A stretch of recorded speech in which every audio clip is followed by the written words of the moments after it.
Merci à Anne Brassier, qui nous a apporté dans nos bagages, Anne Brassier qui, je le rappelle, est marraine de Terre et Famille, qui nous a apporté dans ses bagages, parce que Anne ne se promène jamais sans Sainte Jeanne d'Arc dans son sac.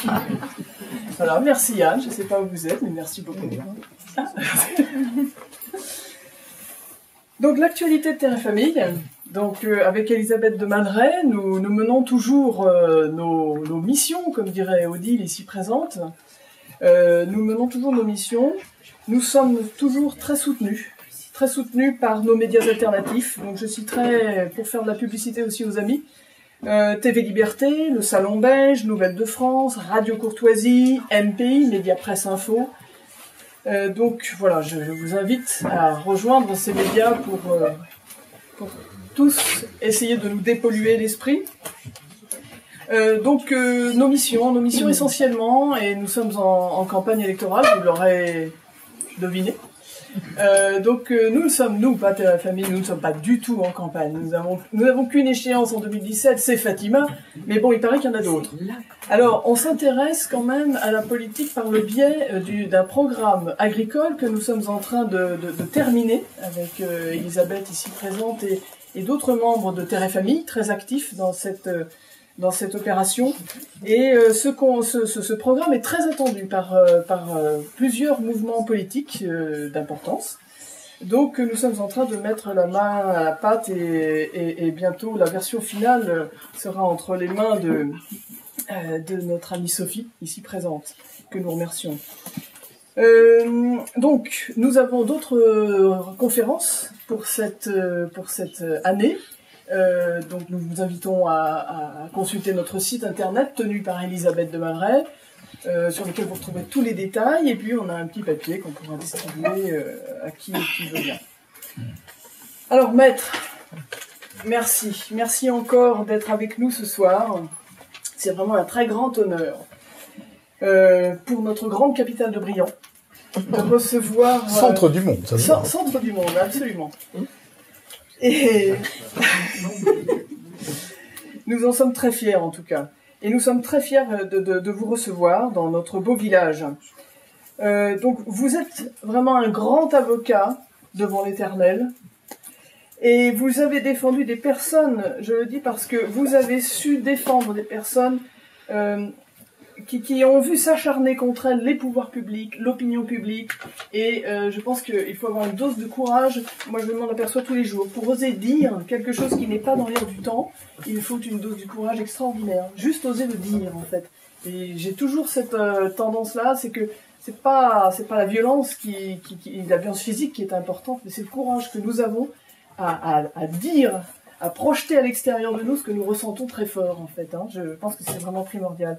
Alors je rappellerai seulement que vous n'avez pas seulement écrit ce magnifique livre sur Sainte Jeanne d'Arc, le procès de Rouen, que j'ai énormément aimé et que je n'hésite pas à qualifier de chef-d'œuvre, parce que en tant qu'avocat, vous nous avez fait participer, j'avais l'impression d'être dans la salle d'audience, et vous avez en plus eu cette grande discrétion.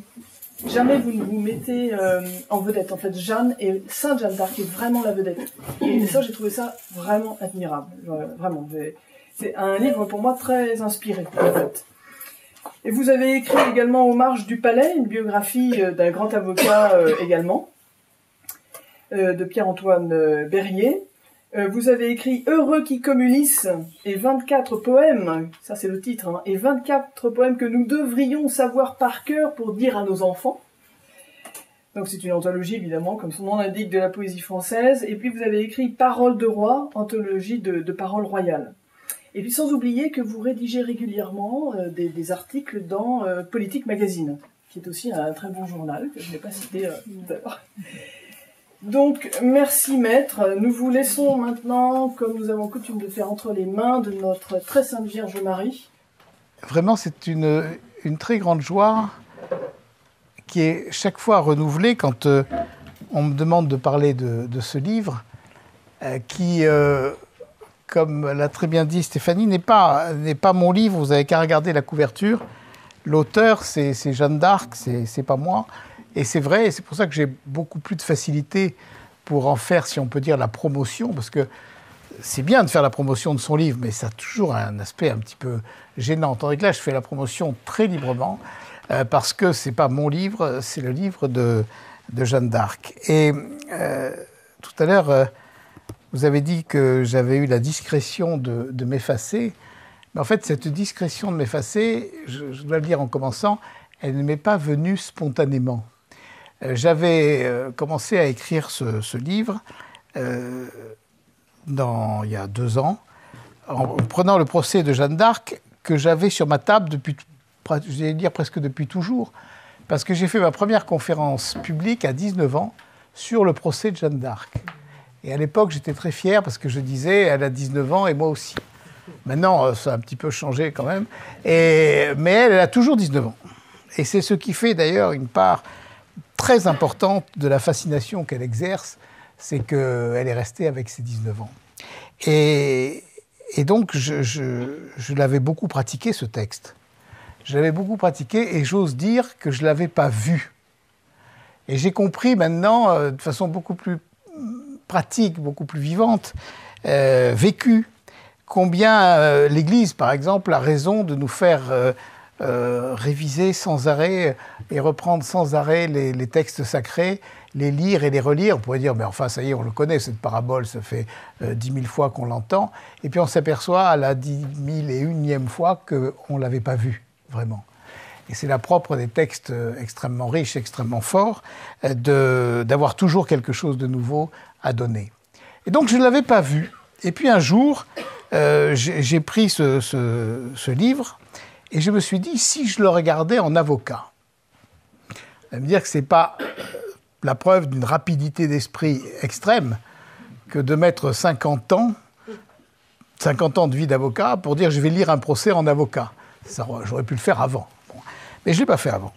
Et je crois d'un autre côté que ça ne m'a pas été complètement inutile parce que certains procès politiques, au pluriel, que j'ai eu à mener, m'ont, je crois, bien formé pour arriver à comprendre ce procès de Jeanne, qui est le premier procès politique de l'histoire. Premier grand procès politique de l'histoire.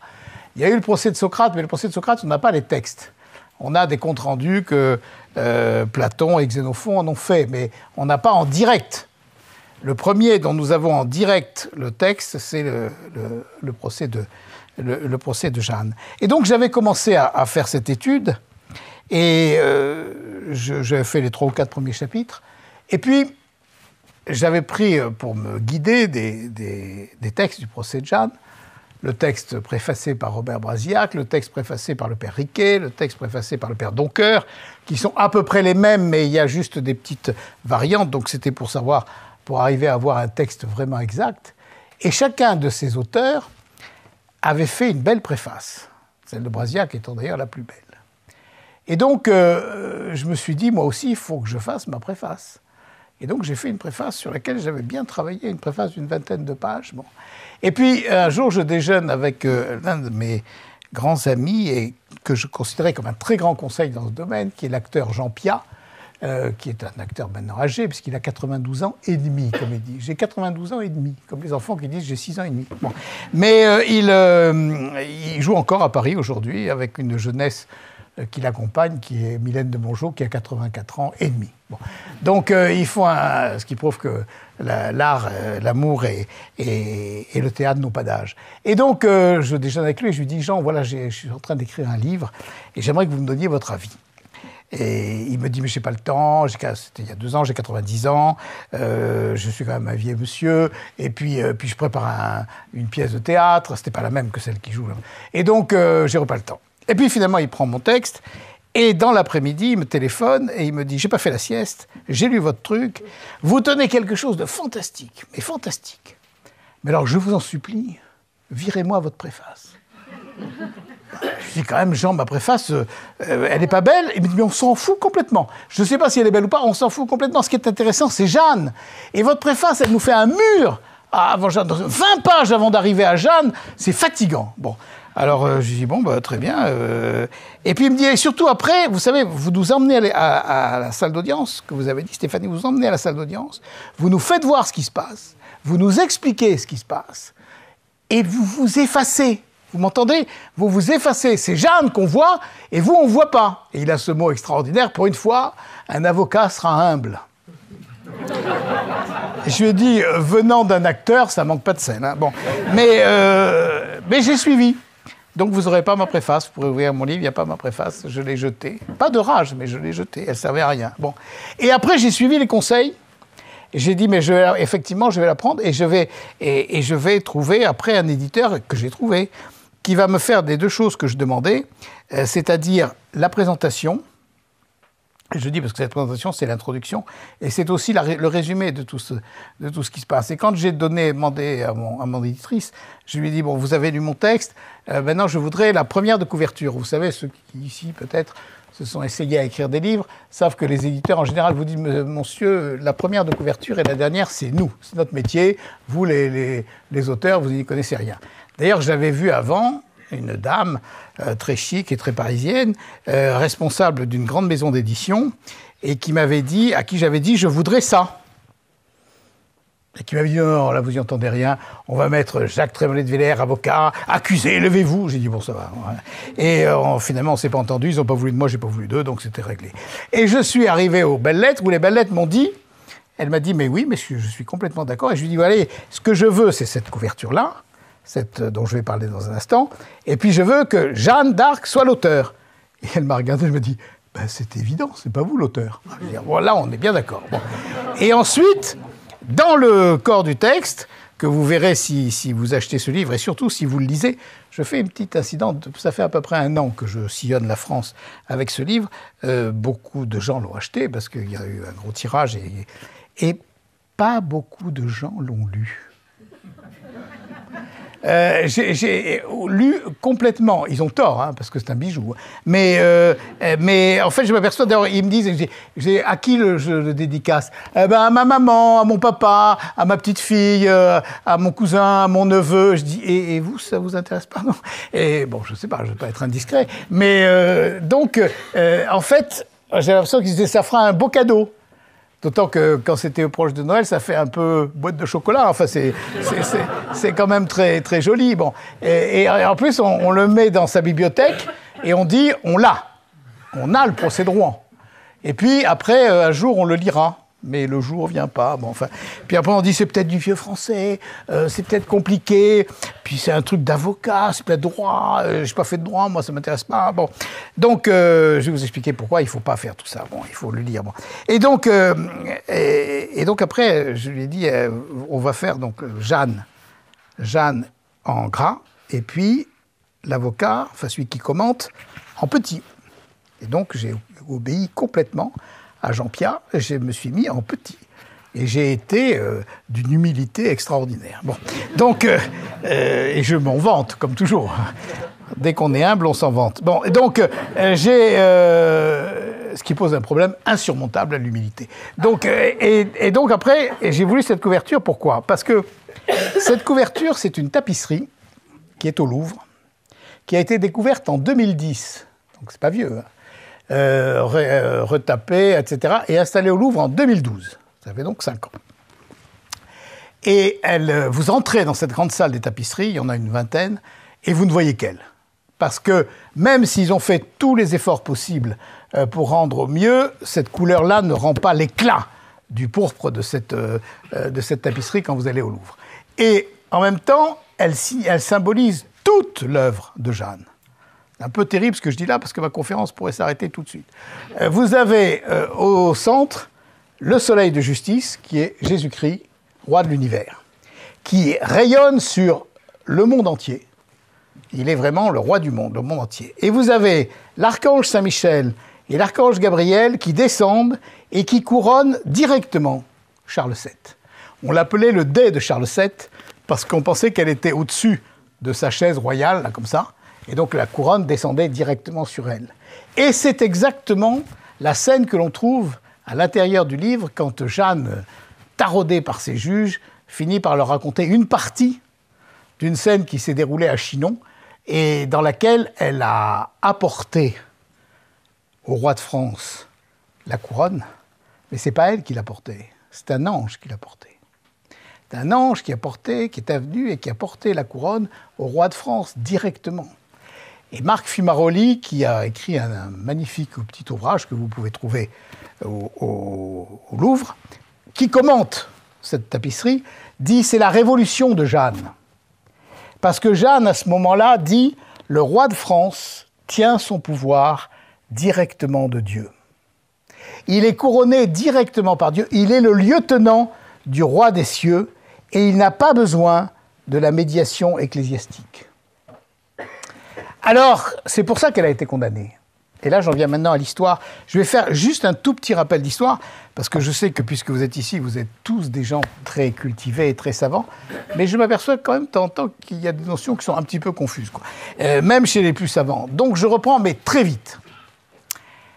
Nous sommes, quand Jeanne démarre, nous sommes en 1429. Bon. 9 ans avant, on a signé le traité de Troyes, le honteux traité de Troyes. Par le honteux traité de Troyes, le roi de France, Charles VI, fou, et sa femme, la reine Isabeau de Bavière, dont la réputation était qu'elle était, pardonnez-moi à chastes oreilles, la plus grande putain de la chrétienté, ce qui prouve que ce n'était pas un brevet de moralité. Et donc, ce qui prouve qu'elle était non seulement de mœurs légères, mais de mœurs vénales aussi. Bon. Donc, le roi de France, Charles VI, fou, et la reine Isabeau de Bavière, qui était ce que je viens de dire, cèdent le royaume de France au roi de France et d'Angleterre, Henri V, et déshérite Charles VII, le fils de Charles, le futur Charles VII, le dauphin, le déshérite au motif qu'il était parricide. N'importe qui, hier, avant-hier, au XIVe siècle, au XIIIe siècle, au Xe siècle, au XXIe siècle, n'importe qui aurait dit un traité par lequel un homme en état de démence, accompagné d'une femme vénale, vend son bien le plus cher à un tiers en déshéritant son fils en disant qu'il est parricide, il est vraiment fou. Donc le traité ne vaut rien. Ce que disaient tous les bons Français de l'époque. Mais l'université de Paris, qui était ce qu'on fait de mieux sur le plan intellectuel, sur le plan culturel et sur le plan cultuel, sur le plan religieux, qui était, d'ailleurs, elle se définissait elle-même, vous allez voir, c'est très simple, le soleil radieux de la chrétienté, dans une humilité qui dépasse toutes les humilités. Donc ce soleil radieux de la chrétienté avait trouvé que ce traité était remarquable, parce qu'il mettait fin à la guerre de 100 ans. Qu'il mettait fin à cette guerre en faisant la paix universelle, et voyez comme les choses sont toutes proches, en faisant une sorte d'union européenne dans laquelle disparaissait le royaume de France. Et ainsi, on arrivait à faire une paix complète, et donc c'était bien. Et l'Université de Paris avait elle-même rédigé le serment que tout bon Français devait prêter, allégeance au roi de France et d'Angleterre, et de lutter par tous les moyens contre le prétendu Charles VII. À la suite de ce traité, qui lui-même est la suite de la bataille d'Azincourt, 1415, où les chevaliers français ont été laminés. C'est l'une des plus grandes défaites de notre histoire. On a 3 grandes défaites qui se suivent, Crécy, Poitiers, Azincourt. Il faut toujours méditer là-dessus. Crécy, Poitiers, Azincourt, là, on a pris des raclées terribles. Et après Azincourt, le roi d'Angleterre a fait trancher la tête de 500 des chevaliers français prisonniers. On n'a pas attendu le djihad pour trancher les têtes. Et 500 chevaliers français prisonniers, à la grande stupeur et à la grande horreur des chevaliers anglais, qui ont dit « Sire, c'est pas possible. C'est contraire à toutes les lois de la chevalerie. C'est contraire à toutes les lois de la guerre. Et en plus, c'est absurde, parce que ces chevaliers, d'habitude, qu'est-ce qu'on fait? Eh bien, on les rend contre rançon. Et la rançon nourrit l'effort de guerre. » Mais le roi, qui était plus malin qu'eux, même s'il était plus cruel et plus fourbe, a dit « Non, mais on va le faire quand même. » Et comme ils n'ont pas voulu le faire, il l'a fait faire par des tueurs professionnels. Et ainsi, il avait décapité, c'est le cas de le dire, toute la noblesse française. Et il pouvait rentrer dans le pays sans rencontrer d'obstacles. Il avait épargné 2 seulement, Charles d'Orléans et Jean d'Alençon, parce qu'ils étaient de sang royal. C'est tout. Et là, il s'est dit quand même, on ne va pas pouvoir le faire, là, vis-à-vis de tout le monde entier de la chrétienté, ça va être monstrueux. Donc on en est là. On en est là, et ensuite, on est allé de défaite en défaite, et le petit roi, le petit prince, alors ensuite Charles VI meurt, Henri V meurt aussi, parce qu'il y a quand même aussi, ça arrive chez tout le monde. Bon, Henri V meurt, et donc on a en Angleterre un tout petit garçon, Henri VI, et c'est en fait le régent, le duc de Bedford, qui commande. Encore défaite, et défaite, et défaite, et il reste Orléans, qui est le nœud du passage de la Loire, et le roi se trouve à Bourges, à Chinon, et il est relégué là, et il est dans un tel état qu'un ambassadeur de Venise, qui sont les meilleurs chroniqueurs du temps sur l'histoire, écrit à la Sérénissime République « Si Orléans tombe, le roi Charles pourra aller chercher son pain à l'hôpital. » Voilà où on en est. On en est là, et normalement, Orléans va tomber, ce qui est aussi une infamie, au point de vue du droit, du temps, parce que Charles d'Orléans est prisonnier en Angleterre, et une règle du droit de la guerre du temps veut qu'on ne mette pas le siège sur une ville dont le chef, dont le seigneur est prisonnier en ce moment, parce qu'il ne peut pas la défendre. Mais les Anglais, qui n'ont pas trop changé là-dessus, disent on s'en fout des lois de la guerre, on prend Orléans. Bon. Et donc ils mettent le siège à Orléans. Et on en est là, et Orléans va tomber, et tout va être résolu. Et le roi Charles ira, je ne sais où.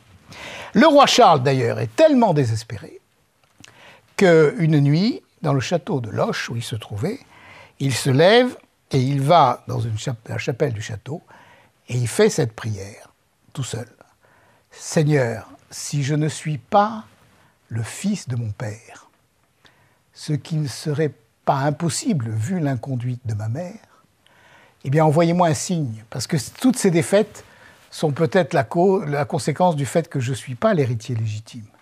Alors si je ne suis pas l'héritier légitime, il était atteint du mal le plus terrible, qui est le mal du doute sur lui-même.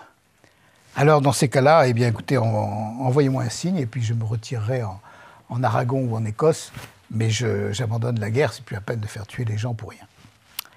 Il en était là.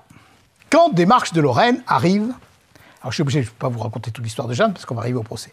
Quand des marches de Lorraine arrive cette jeune fille, en 11 jours, direct, tout droit, vous voyez sa route, là, Don Rémy, Chinon, c'est tout droit. Elle arrive et elle entre, je vous passe les détails, elle entre dans la grande salle du château de Chinon, et elle va directement au roi qui s'était caché, il avait mis un autre sur la chaise royale, et lui s'était caché. Elle arrive devant le roi, et le roi, à ce moment-là, si vous voulez savoir comment il est, c'est pas très compliqué, vous regardez les tableaux de Fouquet, et vous voyez un homme dont les paupières tombent, les joues tombent, la bouche tombe, le menton tombe, tout tombe. Et en plus, il a des genoux qui s'entrechoquent. Bon. Et Jeanne arrive et se met un genou en terre devant lui, et ça, c'est pas elle, c'est moi qui le dis, mais je pense qu'elle a dû penser, bon, il va falloir faire avec ça. Mais ça, c'est moi qui le dis, c'est pas elle. Et elle lui dit, et elle l'entraîne dans la petite chapelle qui est au bout de la grande salle. Et là, elle lui dit, en le tutoyant pour la seule fois de sa vie, « Je connais ta prière secrète. Et je suis venu te dire de par Dieu que tu es vrai héritier du royaume de France. » Et donc là, il ressort, et de la vie de tous, de toutes les chroniques, il ressort, il était tout remonté de partout. Il était tout transformé, les gens se disent, il s'est passé un truc. Bon. Et donc, après l'avoir fait examiner Jeanne par des docteurs, par des femmes, d'abord par des femmes, pour voir si c'était un homme ou une femme, si elle était femme ou si elle était vierge. Bon, donc ils ont dit, oui, les femmes ont dit, oui, c'est pas un homme, c'est une femme et elle est vierge. Bon, ensuite par les docteurs et qui ont dit, les docteurs de la loi, bien sûr, qui ont dit, bon, eh ben, c'est vrai, elle est de bonne doctrine et de bonne mort, c'est pas une hystérique, c'est pas une diabolique, c'est pas une sorcière, c'est bon, donc c'est pas une folle. Bon, donc il avait toutes les garanties. Et il lui donne les armes. Il lui donne 12 000 hommes. 12 000 hommes. 12 000 hommes, 12 chevaux, 12 000 écus. C'est le chiffre de Jeanne, 12. Et 12 000 hommes, je ne sais pas si vous notez, 12 000 hommes aujourd'hui, c'est un corps d'armée. Donc Jeanne était générale de corps d'armée à 17 ans. À 17 ans, Napoléon était lieutenant. César n'avait pas commencé sa carrière. C'est prodigieux. Bon. Donc, elle est là, et alors je vous passe tous les détails, elle écrase tout le monde, Orléans, vous connaissez ça, Meung, Beaugency, Patay, elle fait sacrer le roi à Reims. En 5 mois, elle a mis par terre tout l'édifice construit par le traité de Troyes et par des années de guerre, par l'université de Paris. Ce qui fait, et là j'en arrive au procès, ce qui fait que quand elle est prisonnière à Compiègne, immédiatement, dans les 8 jours, l'université de Paris écrit au roi de France et d'Angleterre, c'est ainsi qu'on l'appelait, il faut la juger. Ça, c'était jamais vu. Jamais. On ne jugeait pas l'adversaire qu'on venait de faire prisonnier. Ou on lui coupait la tête, comme l'avait fait le roi pour les chevaliers d'Azincourt, ou on le vendait sous rançon, mais c'est tout. Ou on le gardait, sans le vendre, prisonnier. Mais le juger, pourquoi le juger? Et au nom de quoi? Donc on invente un premier jugement, une première chose, une première dans l'histoire de l'humanité, qui après aura des suites et grandira. On connaîtra les procès soviétiques, enfin tous les procès politiques et les procès idéologiques, où il faut que, et ça commence avec Jeanne, il faut que l'ennemi ne soit pas seulement vaincu, mais qu'il soit misérable, qu'il soit haïssable, qu'il soit une sorcière, qu'il soit diabolique. Donc Jeanne, c'est pas seulement l'ennemi que par une chance extraordinaire, on a fait prisonnière, c'est une sorcière, parce que il faut que l'univers entier sache que le roi Charles VII, le prétendu roi Charles VII, a été couronné à Reims grâce à une sorcière. Et que donc il soit déconsidéré totalement au vu de toutes les cours d'Europe, de la chrétienté, jusque chez le Grand Turc, parce qu'on parlait de Jeanne jusque chez le Grand Turc. Et la seule façon de le faire, c'est de faire, comme disait Cochon, un beau procès. Et donc ils nous ont fait un beau procès. 4 greffiers, 2 en latin, 2 en français. Parce que le procès se déroulait en français, puisque Jeanne ne parlait pas latin. Mais la langue judiciaire du temps, c'est le latin. Donc les greffiers notaient en traduction simultanée. Ce qui prouve que, je ne sais pas s'il y a des greffiers dans la salle, ou des magistrats, mais on n'a plus de greffiers aujourd'hui capables de vous traduire directement en latin les interrogatoires.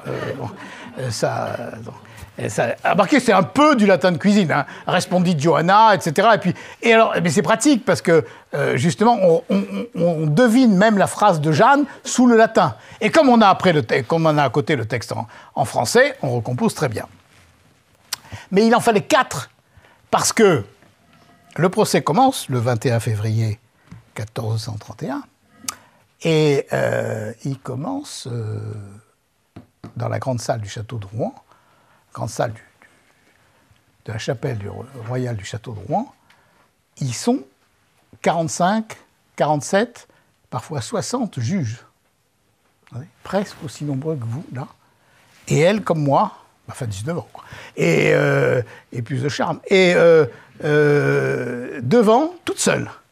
Devant, alors ils sont tous insignes docteurs en sacrée théologie, ou insigne docteur en l'un et l'autre droit, c'est le meilleur de l'université de Paris. Bon. Donc, ils sont tous venus. Cochon était chancelier de l'université de Paris. Il était aussi évêque. Donc, évêque, père abbé, grand inquisiteur. Alors, vous imaginez les robes, les croix pectorales, les trucs, enfin, tout. On ne peut pas imaginer plus impressionnant. Bon. Et Jeanne comparait, là, devant, premier jour. Et alors moi, en étudiant mon procès, j'ai pris donc audience par audience. Et je commence forcément par la première audience. Première audience, et à la première audience, j'ai découvert Jeanne, à la première audience, honte à moi, comme je ne l'avais jamais vue avant. Jamais. Et pour une chose extrêmement simple. Extrêmement simple.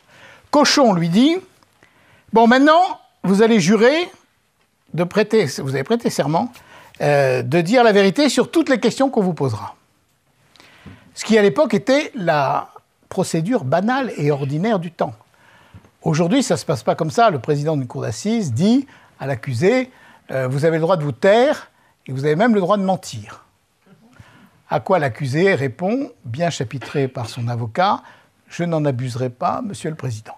Et après ces précautions d'usage, qui sont l'hypocrisie judiciaire qui existe aujourd'hui comme elle existait au XVe siècle, et comme elle existait il y a 25 siècles, et comme elle existera encore dans 20 siècles si la Terre tourne, après, au bout de 5 minutes, n'importe quel président de cour d'assises aujourd'hui dit à l'accusé « Enfin, monsieur, vous êtes là pour dire la vérité, vous allez répondre, oui ou non ?» Bon, bon. Ce qui fait que tout ce qu'on a dit, et toutes les précautions oratoires qu'on a dit avant ne servent à rien.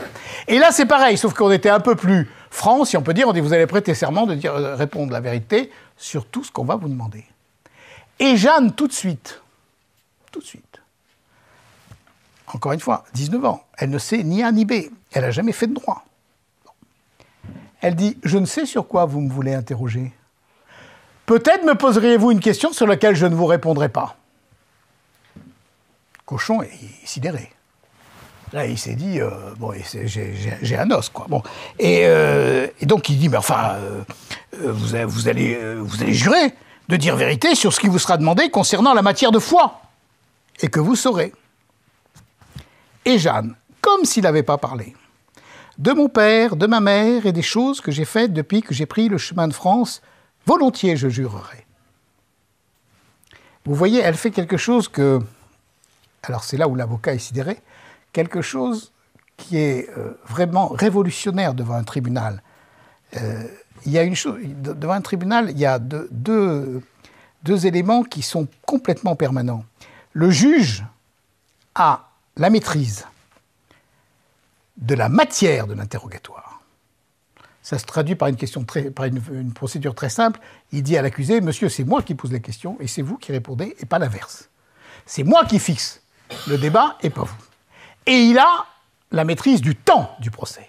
Ce sont les deux maîtrises qu'aucun juge ne peut jamais abandonner.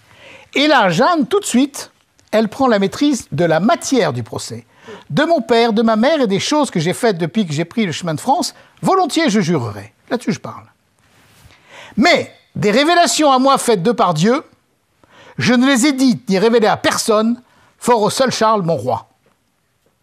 Et je ne les révélerai même si on devait me couper la tête.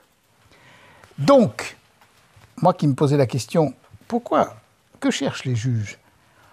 Pourquoi posent-ils leurs questions comme ça? Et quel est le système de défense de Jeanne? Je me dis là, immédiatement, le premier élément du procès, la première recherche des juges, c'est le secret entre Jeanne et le roi. Et Jeanne, avant même qu'on lui dise, avec une intuition qui est prodigieuse, elle a pigé. Elle dit, ben ça vous ne le saurez pas. Vous pouvez toujours courir, vous ne le saurez pas. Et elle ajoute, bon, même si on devait me couper la tête, car j'ai eu cet ordre par vision, j'entends par mon conseil secret de ne rien révéler à personne. Elle dicte toute sa stratégie dans le procès. Vous voulez le secret du roi, vous ne l'aurez pas. Et puis la personne à qui vous parlez, elle a un conseil. Et son conseil, c'est un conseil secret. C'est un conseil qui vient d'en haut. C'est un drôle d'obstacle pour le juge. Et elle termine, et avant 8 jours, je saurai bien si je dois les révéler. Donc elle renvoie à huitaine. Comme les avocats ont dit, Monsieur le Président, s'il vous plaît, renvoyez à huitaine. Bon. Et après, elle dira, reposez-moi la question dans 15 jours.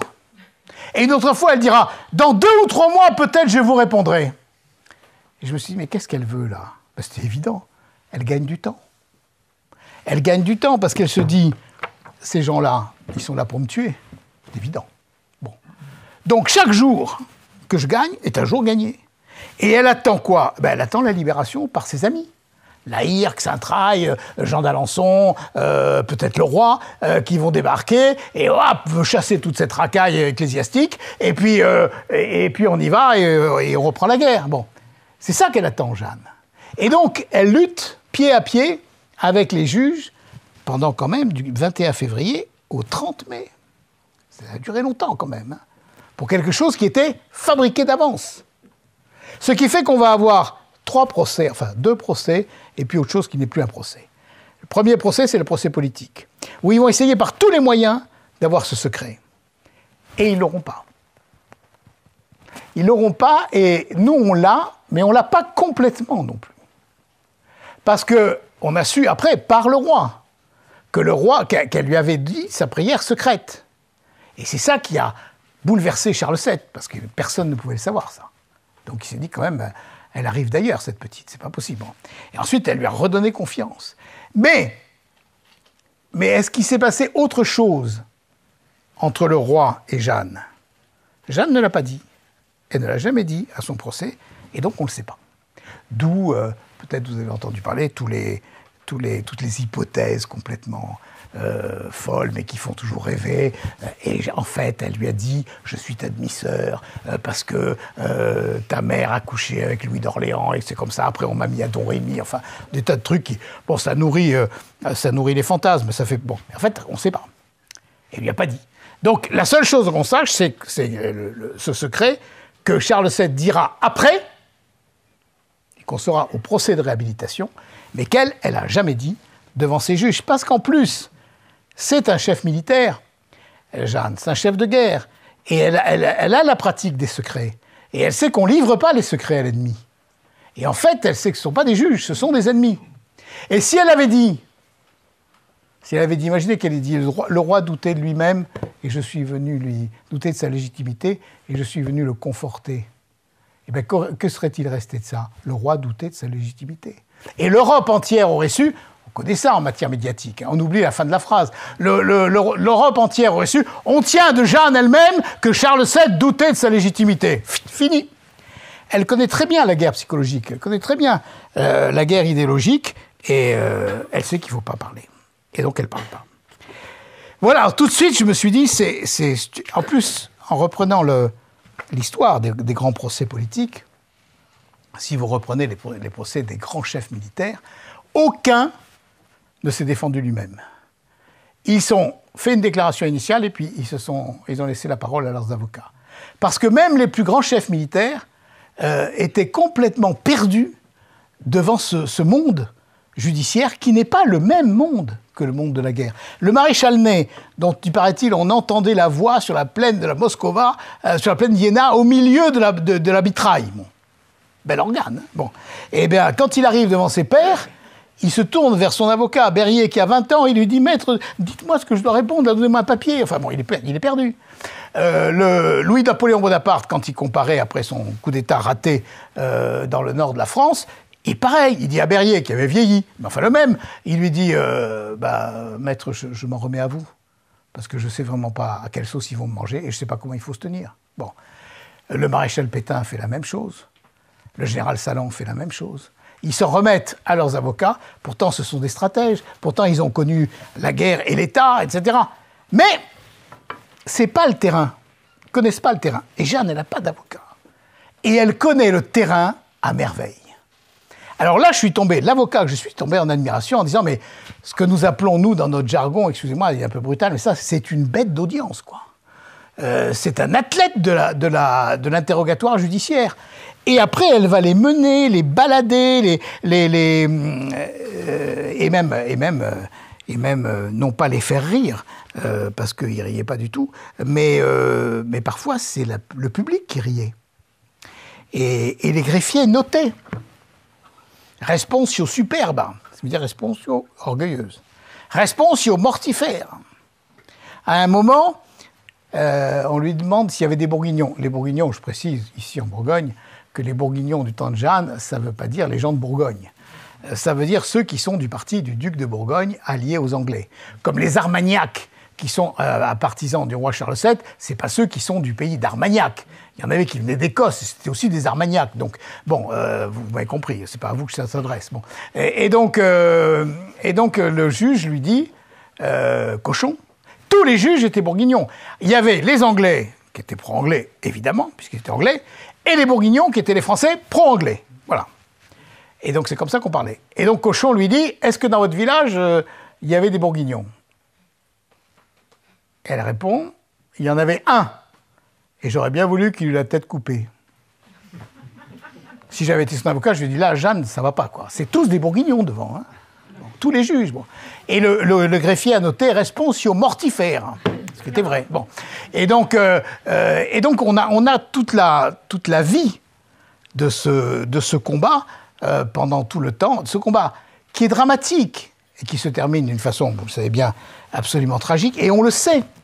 Mais en même temps, il y a un tel allant, une telle jeunesse, une telle fraîcheur, un tel humour, un tel courage que d'abord on croit qu'elle va gagner, quoi, à un moment, et ensuite on pleure pas tout le temps. On pleure, on rit, mais enfin on suit comme elle. Par exemple, quand on lui demande comment était habillé Saint-Michel, elle ne veut pas répondre. Alors il y en a évidemment un très malin, le grand inquisiteur, qui lui dit « Était-il nu ?» Ça aurait été chouette, ça. Hein, bon. Et elle répond « Croyez-vous que Dieu n'ait pas de quoi le vêtir ?» Il est quand même très habile, il faut avoir l'esprit très réparti. Et un autre qui ajoute par feu roulant « Avait-il des cheveux ?» Pourquoi les lui aurait-on coupés? Et donc elle n'a jamais dit, parce qu'elle ne jette pas des merveilles. C'est extrêmement important, ça. Jeanne a eu des visions, c'est sûr. Bon. Elle a eu des voix, elle a eu des visions.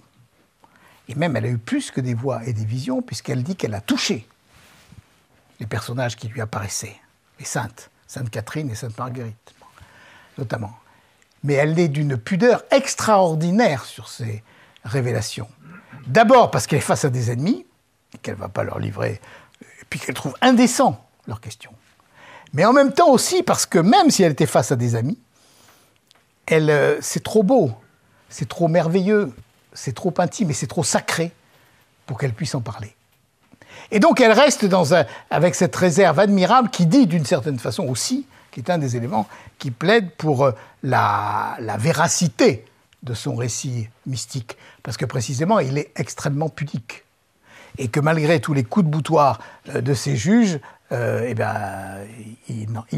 n'en sauront que le peu qu'elle a voulu lâcher, et nous-mêmes, notre curiosité, si on avait une curiosité de ce domaine-là, notre curiosité n'est pas rassasiée parce que ce n'est pas un objet de curiosité.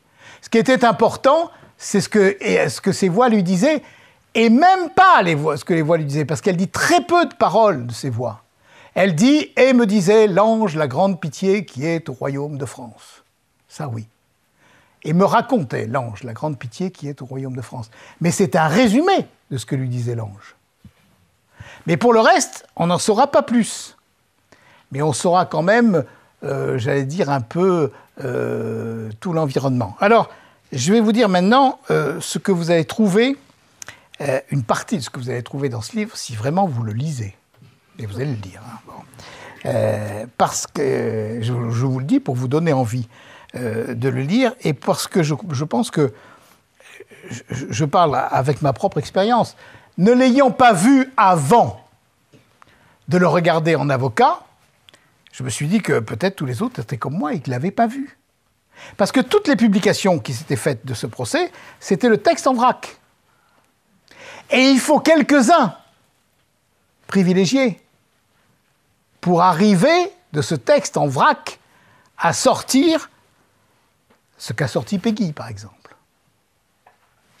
Et avant de vous dire exactement ce que vous trouvez, je vais vous faire une toute petite histoire de ce procès, de la découverte de ce procès. Vous dire combien il est important dans l'histoire de Jeanne. Jeanne ne disparaît pas de l'histoire de France après sa mort et son procès en réhabilitation. Mais elle s'estompe. Elle reste dans la vénération d'Orléans, dans la vénération de Don Rémy, dans la vénération, quoi qu'on en ait dit, de la famille royale, notamment de Louis XI, et puis de famille en famille jusqu'au bout. Mais c'est tout.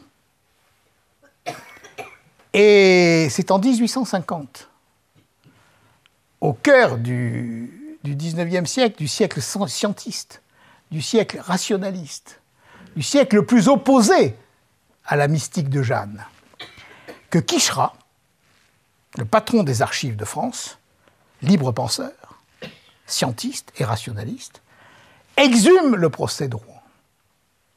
Les 4 exemplaires. Le sort, le lit, et tombe sous le charme. Et dit, mais c'est une œuvre extraordinaire. Et commence donc à le faire sortir. Sainte-Beuve, alors, à l'époque, Sainte-Beuve, je vous dis, c'est un écrivain, critique littéraire, c'est pas une sainte. Hein, non. Je dis ça parce que j'ai trouvé une fois dans une copie, la sainte a dit. Bon, non. Et alors, Sainte-Beuve écrit dans ses chroniques du lundi, il faudrait sortir ce texte magnifique de la poudre du greffe. Il donne lieu à énormément de publications, et le premier qui s'en sert, c'est Michelet, l'historien, Jules Michelet. Pas le ministre, l'historien, Jules Michelet. C'est embêtant, on a la philosophe Simone Veil avec un W et l'autre la ministre, on a le ministre Edmond Michelet, et puis l'historien Jules Michelet. Jules Michelet. Jules Michelet, républicain, laïque et tout, dit « Fantastique cette fille ! La fille du peuple, qui sauve la nation, alors que le roi l'abandonne et que l'Église la brûle, ah paf !» Il en fait un bouquin,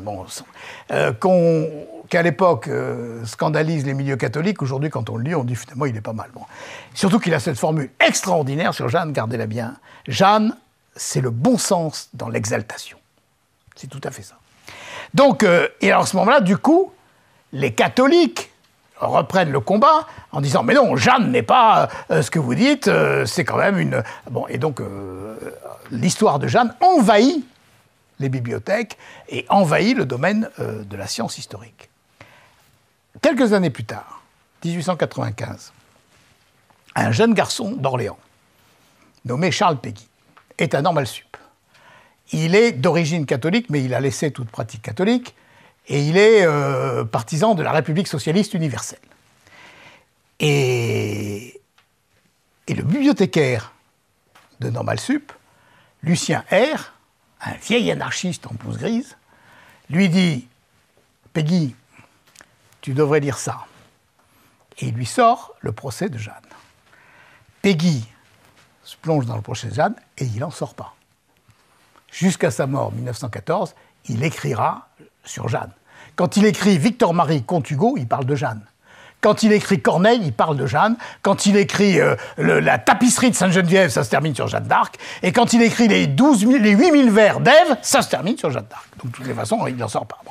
Donc, elle a été sa muse et elle l'a attrapé et elle l'a conduit. Et elle a ramené de la République socialiste universelle jusqu'à Charles Péguy, tel qu'on le connaît, 1914, avec tout ce qu'il a écrit sur Jeanne, et ce qui est probablement celui qui a le mieux compris l'âme de Jeanne. Bon. Vous voyez qu'elle est revenue dans un milieu qui n'était pas du tout le milieu dans lequel on l'attendait. Et il y a quelque temps, ce qui était un milieu libertaire, un milieu de gauche, un milieu scientiste, un milieu, disons, républicain. Et j'ai fait la même expérience lorsque j'ai sorti mon livre. La deuxième conférence que j'ai faite, la première conférence que j'ai faite, je l'ai faite à la librairie Les Belles Lettres. Forcément, c'est normal, pour présenter mon livre. Et je reçois une invitation, c'était la seconde, d'une librairie qui s'appelle Les Tropiques. Elle est sur YouTube, donc vous pouvez aller voir, qui m'écrit, il m'envoie un courriel, « Maître, accepteriez-vous de présenter votre livre dans ma librairie, qui est une librairie hegeliano-marxiste ?» Je lui réponds, je ne savais pas qu'il en existait encore, mais je viendrai volontiers. Il me répond, l'encore est de trop, mais je vous attends. Bon, donc j'y vais. Et j'arrive là, dans la librairie, 14e arrondissement, rue Raymond-Losserand, la librairie Tropique, où je vois un gaillard avec des épaules comme ça, qui me reçoit, qui me dit « Bon, installez-vous ». Bon, il y avait... on était 20, il n'y avait pas la place d'avoir tout le monde ici. Bon. Et il ouvre la séance en disant « Il y en a ici, avec le livre à la main, il y en a ici qui peuvent s'étonner que j'ai invité Maître Trémollet de Villers, qui n'est pas franchement de mon bord, bon, et qui est sur un sujet qui encombre pas les rayons de ma librairie. Bon. Mais j'ai deux choses à dire. Comme le disait le camarade Vladimir Ilitch Lénine, les faits sont têtus. Et comme disait mon maître Hegel, Jeanne est un fait... Non, l'histoire est parsemée de faits transcendantaux. Jeanne est un fait transcendantal. Maître, vous avez la parole. Je dis, monsieur, vous avez à peu près tout dit. Hein. Bon. Mais comme j'étais là pour parler, j'ai quand même parlé. Bon. Et j'ai raconté un peu ce que je vous racontais. Bon. Et à un moment, comme on était en petit comité, c'était plus facile. Il y avait un monsieur qui était à côté de moi, qui avait à peu près mon âge. Il me tire par la veste comme ça, et il me dit, dites monsieur, là, maître, vous n'êtes pas un perdreau de l'année. Je dis non, je ne suis pas un perdreau de l'année, ça c'est sûr. Bon. Ça fait un perdreau d'un certain nombre d'années, quoi. Et vous avez beaucoup vécu, vous avez beaucoup plaidé, vous avez vu beaucoup de choses. Je dis oui. Et vous pouvez y croire, vous, à ces anges qui apparaissent, ces Sainte Catherine, ces Sainte Marguerite, enfin, soyons sérieux, quoi. Comment vous pouvez croire à ça? C'est pas possible, quoi. Alors je me suis dit, bon, il faut que je réponde, mais enfin, sans l'humilier, mais quand même, enfin bon. Et j'étais en train de chercher ma réponse, et le patron le regarde et lui dit, je t'ai dit un fait transcendantal, autant dire un mystère. Et si tu veux, est-ce que le propre du mystère, c'est qu'il est mystérieux? Et si tu veux que maître t'explique le mystère, et s'il y arrive, ben, il n'y a plus de mystère. J'ai dit, monsieur, vous avez tout dit. Voilà. Et donc, j'ai mesuré à ce moment-là, c'est l'avantage, j'ai mesuré à ce moment-là la portée du mystère dans l'histoire. Et je vous demande de réfléchir à ça.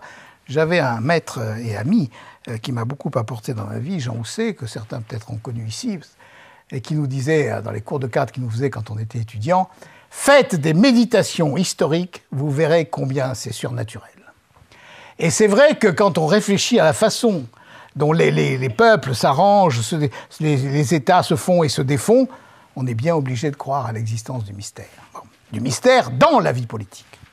Et donc, j'en étais là. Quand on finit la conférence, après il y a un pot avec du fromage et du vin, et le patron me dit « Bon, vous êtes plutôt de droite ?» Alors, je dis « En tout cas, je ne suis pas de gauche. » Et il me dit « Bon, alors je ne sais pas comment je vous dis ça, parce que je ne sais pas comment c'est chez vous, mais chez nous, à gauche, c'est la merde. » Alors je dis « Vous savez, chez nous... c'est pas très loin. Hein. C'était avant toutes nos histoires. Là. Bon. On n'en est pas très loin non plus. Bon. Et alors je lui dis, mais vous savez quand même, alors je voulais le consoler, quoi. Je lui dis, vous savez quand même, j'ai bien connu dans ma jeunesse un communiste que j'ai beaucoup aimé, qui était Philippe Robrieux, l'ancien patron des jeunesses communistes. Il me dit, oui, j'ai bien connu Philippe Robrieux, il a écrit de très beaux livres. Je lui dis, oui, il a écrit une biographie de Maurice Thorez, qui est très sévère pour Maurice Thorez, le secrétaire général du Parti communiste, mais qui est un très beau livre. Il me dit, oui, mais c'était le temps où on pouvait écrire un livre sur un secrétaire général du Parti communiste. Aujourd'hui, sur Pierre Laurent, en une demi-ligne, vous avez terminé le sujet. Alors, je lui dis, mais alors il y a Mélenchon. Elle me dit, ah, Mélenchon, c'est le 19e siècle, arrêtez. Bon, alors, je dis, mais je sais pas quoi. Elle me dit, alors, Jeanne, au secours, quoi. Hegeliano marxiste, hein. Bon. Et quelques temps après, je vais à France Culture, dernier bastion soviétique de l'Occident. Bon. Il y en a plus, il y a que, hein. Bon. Et avec Colette Beaune, historienne officielle de Jeanne d'Arc, et Michel Vinocq, bon, qui est historien, des historiens, et qui pontifie, comme chez lui, à France Culture. Moi, j'étais l'intrus. D'ailleurs, ils me regardaient pas, j'étais transparent, ils parlaient entre eux, je n'existais pas. Quoi. Et alors j'ai dit à Colette Beaune, madame, je suis très honoré d'être avec vous, la grande historienne, que dalle. Bon. Et puis, et à un moment, elle dit simplement à mon attaché de presse qui m'avait dit qu'elle allait m'accompagner, parce qu'elle me dit, vous allez dans la fosse aux lions. Je dis, oh, écoutez, j'ai l'habitude, vous en faites pas. Bon. Et elle dit, ah, vous avez fait une très belle couverture. Très, très belle couverture. Et alors je dis, et la typographie aussi. La typographie aussi est très bien, très très bien. Et dans l'ascenseur, alors là, ça m'a tué, parce que mon attaché de presse a dit « Et le chiffre des ventes !» Je dis « dites pas ça. » Elle m'a dit « Ben si, parce que vous avez vendu à vous seul plus qu'eux à tous réunis. » Bon, alors, bon, donc ça va. Et dans l'émission, c'était pas sur Jeanne d'Arc, c'était « Pourquoi Jeanne d'Arc revient aujourd'hui ?» Et donc, on demande ça à Michel Vinocq. Et Michel Vinocq dit « Jeanne d'Arc revient, et elle revient là où elle est venue pour la première fois, à gauche. » Étonnant, hein? Bon, donc, c'est pour vous dire en un mot l'universalité de Jeanne d'Arc. D'ailleurs, je voudrais vous dire, c'est pas du tout une pub, que le seul candidat à la présidence de la République aujourd'hui qui ait fait référence à Jeanne d'Arc, c'est le petit Frigoli, là, Emmanuel Macron. Là. C'est lui qui est venu à Orléans. Il se prend un peu pour Jeanne d'Arc, ça c'est embêtant. Bon. Mais il se prend pour le Christ aussi, donc voilà, on n'est pas de trucs près. Mais c'est vrai. Bon, donc il y a donc et j'ai été frappé de voir combien c'est un personnage. C'est plus qu'un personnage. Le personnage, c'est pas un beau mot. C'est un être. Je n'emploie pas le terme de sainte parce qu'ils n'emploient pas le terme de sainte. Mais c'est quelqu'un qui est complètement transversal quoi, dans le paysage français. Et d'ailleurs, la République, pour reprendre les choses, l'a canonisée avant l'Église, hein, puisqu'elle a été faite héroïne nationale par la loi de mai 1920, avant qu'elle fût déclarée sainte. Elle était déjà béatifiée, mais avant qu'elle fût canonisée. Et pour ajouter et terminer sur ce chapitre, on a failli mettre sous la statue de Jeanne aux Pyramides, élevée à cette occasion, l'inscription qui avait été préparée par Anatole France à Jeanne d'Arc, brûlée par l'Église, trahie par son roi, la République reconnaissante. Il fallait être Anatole France. Bon, vous voyez pour dire, voilà, l'ampleur de ce que on peut trouver parce qu'elle est revenue par le procès. Mais après, il s'est passé ce que vous avez compris, c'est-à-dire qu'on a extrapolé sur le procès. Et chacun a fait son histoire, son personnage, sa Jeanne, et c'est normal. Tous les autres personnages historiques sont comme ça, et ont droit à ce traitement. Mais chacun a fait son histoire de Jeanne, sa vie de Jeanne, sa psychologie de Jeanne d'Arc, etc. C'est très beau, il y en a qui sont très beaux. Le roman de Jeanne d'Arc de Philippe Villiers est un très beau livre. C'est une magnifique cinécénie de Jeanne. Mais là, vous aurez Jeanne et Jeanne seule. Jeanne en direct avec vous. Vous rencontrez Jeanne. Et beaucoup de gens me l'ont dit, j'ai rencontré ceux qui ont lu, et qui n'ont pas acheté pour l'offrir à leur filleule ou à leur grand-mère. Mais ils disent, j'ai vraiment rencontré Jeanne. Parce que, pour prendre une image que certains comprendront, quand tout le monde la comprendra peut-être, Jeanne, avant le procès, c'est un diamant parfait. C'est un diamant pur. Mais c'est un diamant non taillé. Et quand le diamant est taillé, et quand il est taillé, c'est très violent. Mais après, il brille de 1000 feux, beaucoup plus que s'il n'était pas été taillé. Or, les juges ont fait ça. Ils ont torturé Jeanne.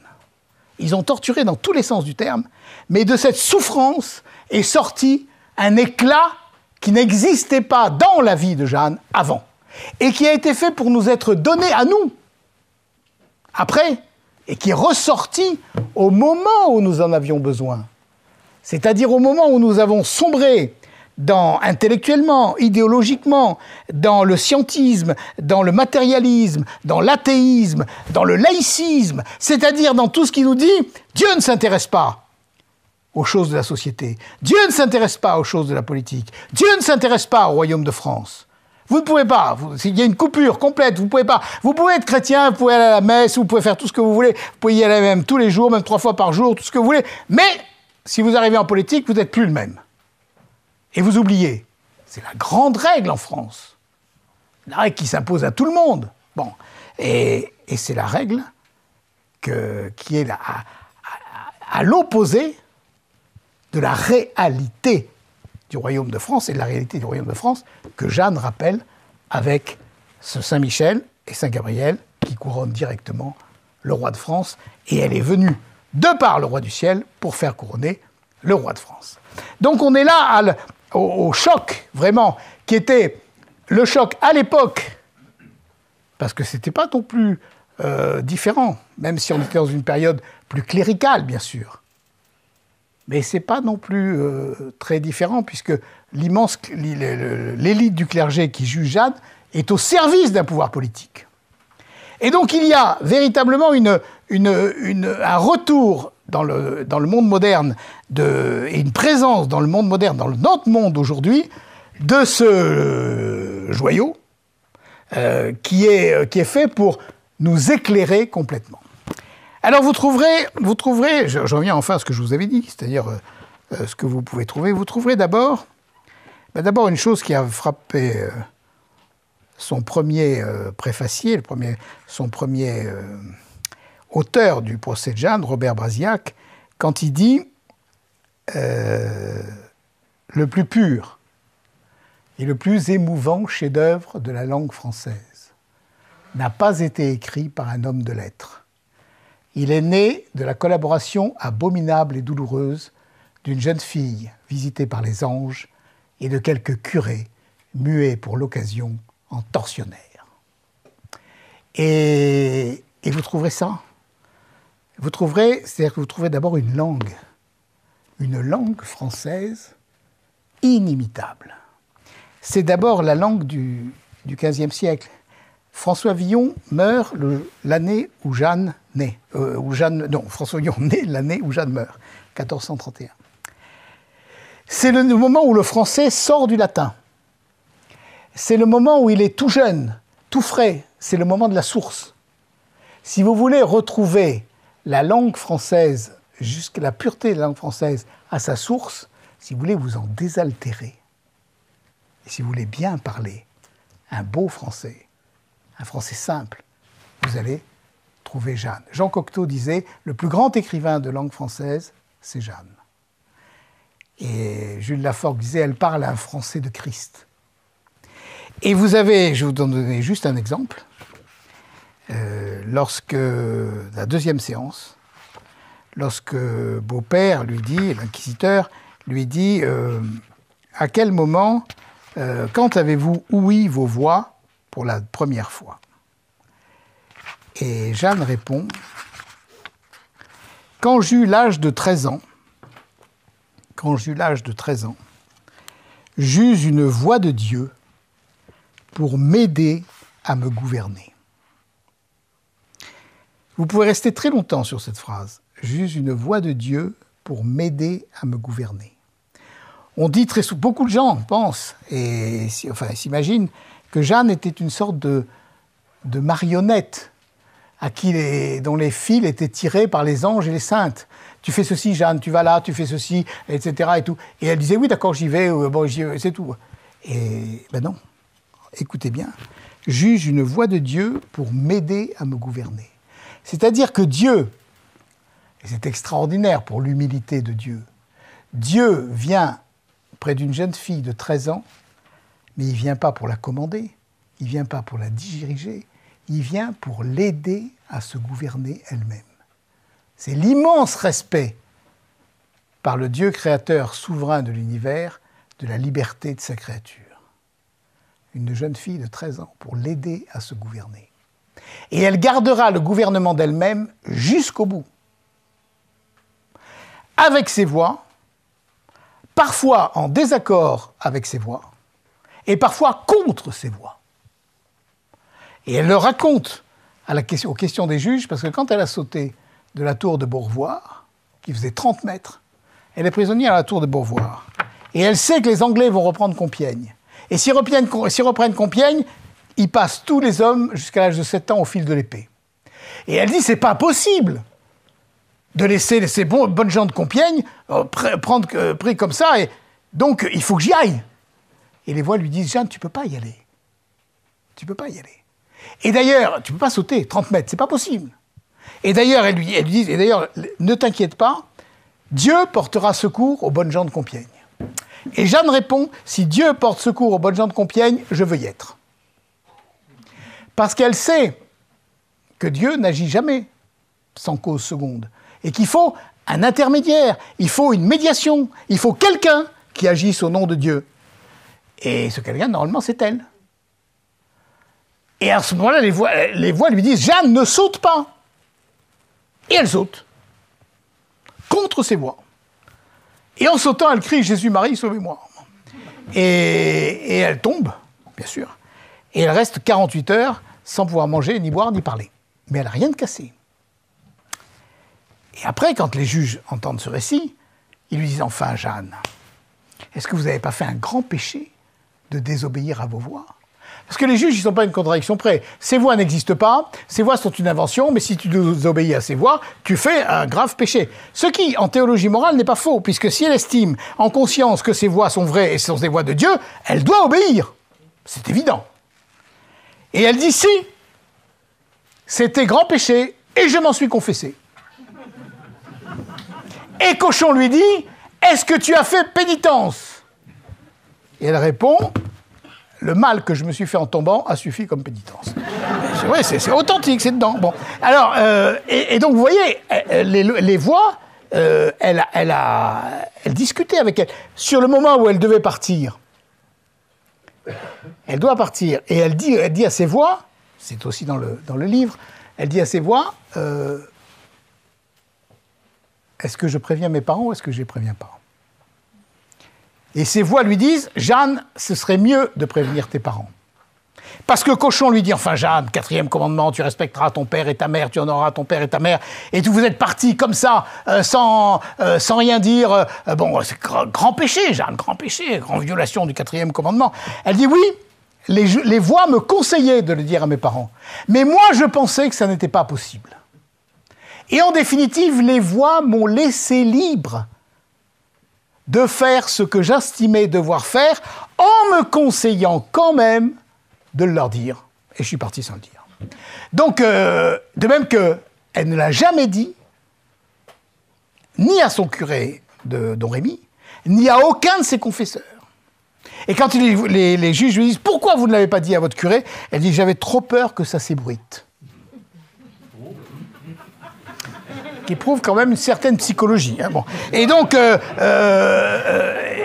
une extraordinaire prudence. Et elle n'en parle. Et son confesseur, le frère Pasquerel, dira au procès de réhabilitation qu'il l'avait confessé. Il l'a confessé tous les jours. Elle se confessait tous les jours, Jeanne. Et parfois 2 fois par jour. Et il faut dire qu'elle menait une vie rude. Hein, bon. Et guerre à l'extérieur, guerre à l'intérieur, guerre au Conseil du Roi, guerre contre les capitaines, guerre contre tout le monde. Quoi. Bon, et donc c'était une vie violente. Et il lui dit, jamais elle ne m'a parlé de ses révélations. Ces révélations vont au roi, parce qu'elles sont faites pour le roi, et au capitaine avec qui elle combat, parce que ça fait partie de son métier. Ce sont des révélations politiques et militaires, et donc, elle a une mission politique et militaire, et donc elle en parle aux politiques et aux militaires. Donc vous trouverez... Et alors je continue quand même, parce que vous voyez, ce qu'on peut dire sur déjà une phrase. Donc vous avez de quoi méditer. Hein. Et la première fois, j'eus grand peur. Quand j'eus l'âge de 13 ans, en plus j'ai pas dit, l'âge de 13 ans, à l'époque c'est l'âge de la nubilité. 13 ans, une jeune fille peut se marier. C'est le moment donc du choix, mariage, vie religieuse, etc. Quand j'eus l'âge de 13 ans, donc c'est ce moment. Et la première fois, j'eus grand peur. Ce qui prouve que ce n'est pas une voix intérieure. Il y a eu je ne sais combien de livres et de thèses, c'était des voix intérieures qui lui montaient, et comme elle avait beaucoup prié dans son église, à Don Rémy, devant Sainte Marguerite, devant Sainte Catherine, elle a cru que c'était Sainte Catherine et Sainte Marguerite qui lui remontaient comme ça, etc. Les voix intérieures, ça ne fait pas peur. Ça n'a jamais fait peur à personne. Nous avons nos voix intérieures. Nos voix intérieures, en général, elles nous disent ce qu'on a envie d'entendre. Et quand elles nous disent le contraire, on fait taire la voix intérieure. Bon, c'est pas compliqué. Hein. On parle d'autre chose, ou on va ailleurs, bon, etc. Mais là, la première fois, j'eus grand peur. Donc ça vient de l'extérieur. Et voilà, ce qui, à mon avis, est la plus belle phrase de la langue française. Et vint cette voix, environ l'heure de midi, au temps de l'été, dans le jardin de mon père. Ben, si vous n'avez pas toute la poésie de la France là-dedans, la poésie de la France et la poésie du surnaturel. Mais un surnaturel extraordinairement naturel. Et qui vous dit le tempérament de Jeanne. Cette voix, environ l'heure de midi, au temps de l'été. Il n'y a pas l'ombre du nombre du nombre. Midi, au temps de l'été, on ne peut pas imaginer plus solaire. Bon, dans le jardin de mon père. Elle a dit plus haut, j'ai reçu ma croyance de ma mère. J'ai appris de ma mère, Pater, Ave Maria, Credo, je n'ai reçu ma croyance que de ma mère. J'ai reçu ma croyance de ma mère et j'ai eu les voix du ciel dans le jardin de mon père. Voilà l'univers de Jeanne qui est un univers de simplicité et de beauté et un univers de lumière absolue. Alors, je ne peux pas tout vous dire parce qu'on y serait demain matin, après-demain, et puis si je vous dis tout, Vous ne l'achetez pas, vous ne le lisez pas. Bon. Et vous dites, il a tout dit, c'est pas la peine. Bon. Donc, voilà la première chose que vous trouverez. Vous trouverez aussi, évidemment, des leçons religieuses, des leçons, je dirais, de mystique, mais d'une mystique extraordinairement simple, et pour ça, extraordinairement profonde. Quand les juges lui disent « Jeanne, est-ce que vous obéissez à l'Église ?» et qu'elle dit « J'obéis à l'Église, Dieu premier servi, Messire Dieu premier servi ».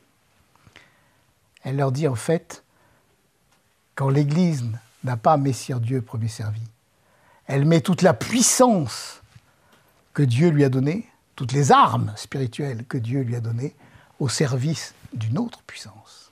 Et elle ajoute d'ailleurs, vous n'êtes pas l'Église, vous êtes mes ennemis. Parce qu'ils ont mis tout l'appareil ecclésiastique, tout l'appareil, parce qu'ils lui disent, Jeanne, on peut t'envoyer au feu sur cette terre, et on peut t'envoyer au feu éternel. Parce que ce que nous lirons sur la terre sera lié dans les cieux, ce que nous délirons sur la terre sera délié dans les cieux. C'est la pire des tortures. Et elle répond, Messire Dieu, premier servi. Et quand elle dit qu'elle s'en rapporte à Jésus-Christ, on lui dit, mais Jésus-Christ, et quelle différence fais-tu entre Jésus-Christ et l'Église? Et Jeanne répond, mais ta vie que de notre Seigneur Jésus-Christ et l'Église, c'est tout un. Pourquoi fait-on difficulté que ce soit tout un? J'ai bien réfléchi, j'ai bien regardé les textes. Je n'ai pas trouvé un autre texte parmi les pères de l'Église, même parmi les apôtres, même chez saint Paul, où on dit, dans une formule aussi ramassée, que notre Seigneur Jésus-Christ et l'Église, c'est tout un. On ne peut pas faire plus ramassé. Elle a le génie de la concision poétique. D'ailleurs, à un moment, donc vous allez trouver ça. Et vous allez trouver, évidemment, Jeanne, êtes-vous en état de grâce? Si je n'y suis, Dieu m'y mette. Si j'y suis, Dieu m'y garde. Et ce qu'on ne lit pas après, et qui est pourtant très beau, je serais la plus dolente du monde si je savais n'être point en état de grâce. Et m'est avis que si je n'étais pas en état de grâce, la voix ne viendrait pas jusqu'à moi. C'est magnifique, hein? Bon. Donc vous méditerez là-dessus, etc. Bon. Et puis ensuite, vous le lirez à plusieurs. C'est un livre qu'on peut lire seul, bien entendu. Mais si on le lit à plusieurs, on voit des choses qu'on ne voit pas tout seul. Moi, je me suis efforcé, s'il y a mon commentaire, c'est pour vous expliquer ce qui se passe dans le tribunal. Mais c'est aussi pour souligner la beauté de textes devant lesquels j'étais passé sans les voir. Et notamment celui que je viens de dire, il vint à cette voix environ l'heure de midi, au temps de l'été, dans le jardin de mon père. Quand je pense à des livres d'histoire où j'ai vu ouais, elle a entendu ces voix probablement l'été dans le jardin de son père. Oh non, tiens, elle a pleuré, quoi. Bon. Et donc il faut le texte, là, bon, et le voir. Mais même encore maintenant, après je ne sais combien, peut-être 50 conférences dessus, il a fallu que de l'auditoire, de gens qui l'avaient lu, me viennent des observations pour que je voie des morceaux de texte, ou des pages, ou des phrases que je n'avais pas vues. Ainsi, dans Valeurs actuelles, peu de temps après l'apparition du livre, Laurent Dandrieux écrit un article, le plus bel article qui a été écrit sur ce livre, et il met en titre de l'article « Au son de la voix vient la clarté ». Et je lui dis « Laurent, vous avez trouvé ça où ?» Il me dit « Mais c'est dans votre livre. » C'est Jeanne qui le dit. Ah, j'ai dit « J'avais pas vu. » Mais à culpa. Au son de la voix vient la clarté. Vous imaginez ce que ça veut dire? Vous imaginez qu'au son de ma voix vienne la clarté? C'est prodigieux. Et en même temps, elle ne dit pas « Oui, quand la voix arrive, il y a de la lumière qui vient aussi. » Bon, non. Au son de la voix vient la clarté. C'est toute la poésie, toute la concision de la poésie et toute la profondeur en même temps de la pensée et de l'image. Alors ça pose un problème, évidemment. Les gens disent « Mais comment se fait-il qu'une jeune fille qui ne savait ni A ni B, qui n'est jamais allée aux écoles, parle comme ça ?» Et était en même temps, c'est ce qu'on dit au procès de réhabilitation, non seulement à son procès, mais à la cour, mais avec les chefs, mais avec ses amis, d'une langue aussi belle, aussi simple, aussi claire et aussi charmante. Et alors il y a une explication qui est quand même extraordinairement simple, mais je ne sais pas, je ne l'ai pas trouvée chez les historiens. C'est que de 13 ans à 19 ans, pendant 6 ans, elle a été en communication directe, en conversation directe avec les saints et les anges. Avec Sainte Marguerite d'Antioche, princesse, Sainte Catherine d'Alexandrie, qui avait réduit à néant tous les docteurs d'Alexandrie, c'est pour ça qu'elle a fini martyre, Saint Michel Archange, qui n'est pas n'importe qui dans l'art oratoire. Bon. Et Saint Michel Archange, dont elle dit « Et cette voix est belle, et douce, et humble, et parle le langage de France. » Donc on voit très bien, elle a repris. Quand vous fréquentez beaucoup quelqu'un que vous admirez beaucoup, vous finissez par parler comme lui, même par avoir ses tics de langage, même par avoir d'autres tics. Bon. Mais alors évidemment, quand c'est Nicolas Sarkozy, bon... mais, enfin je dis ça au hasard, je pourrais dire un autre. Bon. Mais quand c'est Saint-Michel Archange ou Sainte Catherine ou Sainte Marguerite, eh ben ça vous élève. Et regardez bien, belle et douce et humble et parle le langage de France. Donc si vous êtes à quelques-uns et que vous vous dites un jour on va travailler ce livre, on va travailler ce livre, enfin travailler c'est pas un beau mot, on va goûter ce livre, on va prendre joie, on va communier dans ce livre. Alors il y en a un qui prépare un chapitre, et puis les autres le lisent et puis on en parle. Et là, vous allez trouver des merveilles et vous allez pouvoir échanger ces merveilles. Et vous allez pouvoir communier dans ces merveilles et vous allez faire un petit foyer d'amour de la langue de France, de l'histoire de France, de cette incarnation extraordinaire du génie français qu'est Jeanne d'Arc. Et à ce moment-là, vous reprenez goût au royaume de France. Vous reprenez goût à la France. Un goût vrai. Pas un truc intellectuel, pas un truc doctrinaire, pas un truc de slogan, pas un truc, etc. Bon, quelqu'un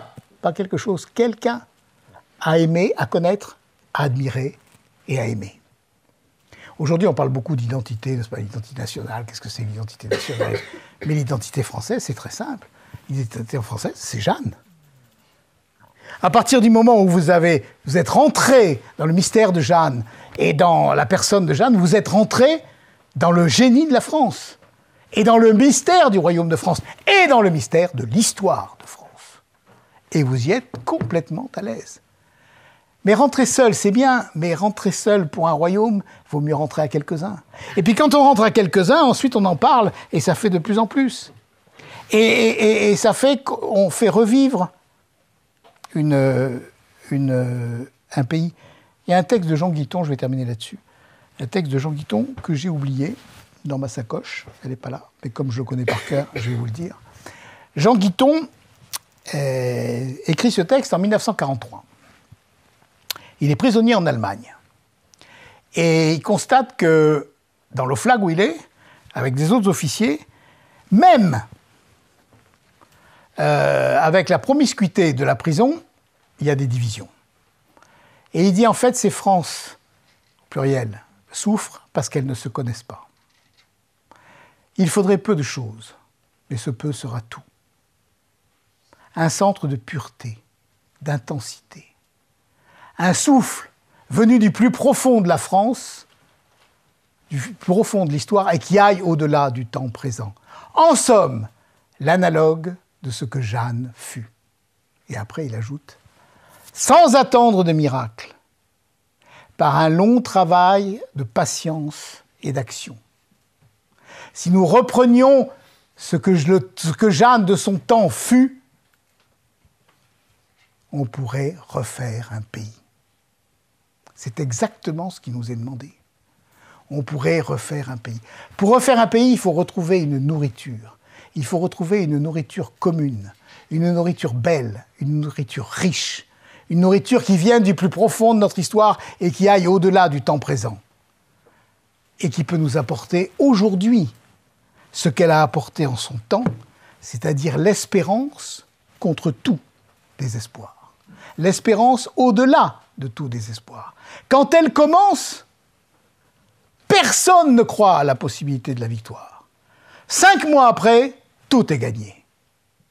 Quand elle meurt, personne ne croit qu'il va rester quelque chose de Jeanne.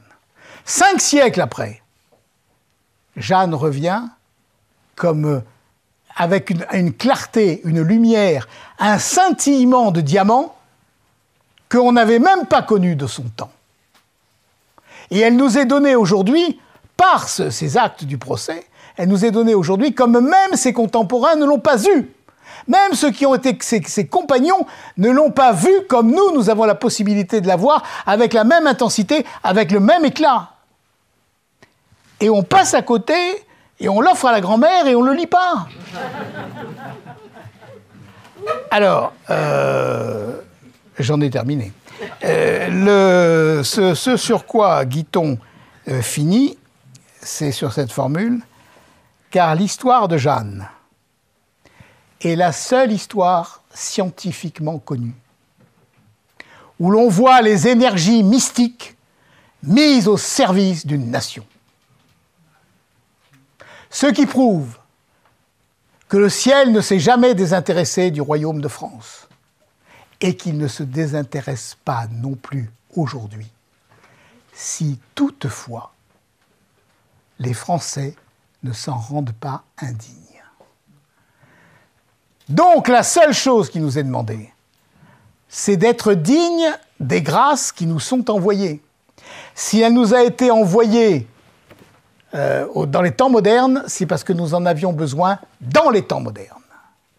Et si l'ayant dans les temps modernes, on ne se sert pas de ce joyau, si on ne se nourrit pas de cette nourriture, nous n'avons qu'à nous en prendre à notre indignité.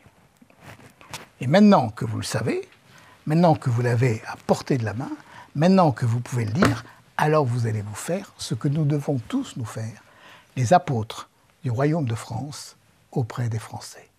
Et quand les Français auront renoué par leur cœur avec le royaume de France, alors le royaume de France sera sauvé. Amen.